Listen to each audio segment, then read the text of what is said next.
who's been wonderful. And lastly, I want to thank some of the organisations that gave me some examples that I can share with you guys today about what practical CRM activities they're doing.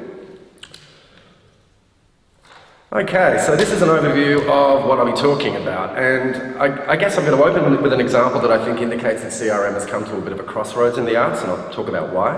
I'll quickly skip through some slides that give you guys some, some basics in terms of what CRM principles are. I'll talk mostly, though, in the presentation about specific CRM activities in the arts and outside of the arts that I tentatively kind of suggest is called things to steal.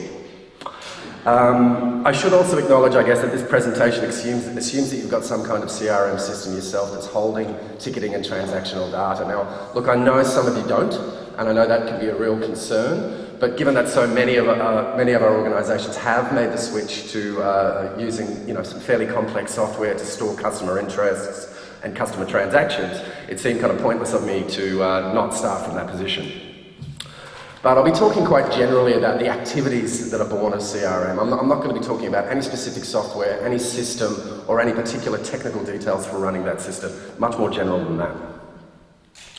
So, just firstly, what does R in CRM stand for? Now, look, lately, I've been hearing a bit of a chat online between two CRM consultants, Tim Roberts, who's going to be speaking here later, and a woman in England named Lisa Baxter, who does some amazing work, and I encourage you to check out her website at theexperiencebusiness.co.uk. But Lisa's been kind of fairly scathing in her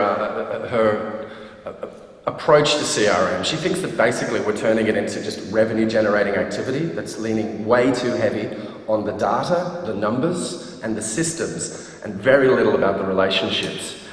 She mentions an example where she was talking to a particular venue's marketing manager, and she asked that marketing manager, "What CRM stuff do you do?" This is the reply she got. I'll just read it out, but she obviously found it wanting, and I think many of you might find it familiar. "Well, when a customer books a ticket, we contact them to say thank you, and we tell them about our gallery and the shops and the restaurants that we have. And then after the show, we send them a questionnaire about their first impressions of the visit. Later, we contact them about other relevant shows that they might like to see." Now, Lisa says, this is still her quote, "This might sound like building bridges from a marketer's perspective, but actually it's a predatory attempt to try and extract ancillary spend and extra information from the customer, rather than any kind of attempt to build a long-term relationship." Now, the first, coaxing ancillary spend from the customer, that's thinly veiled as friendly information giving. The second is research. It's hard research, kind of hidden under the marketing guise. The third is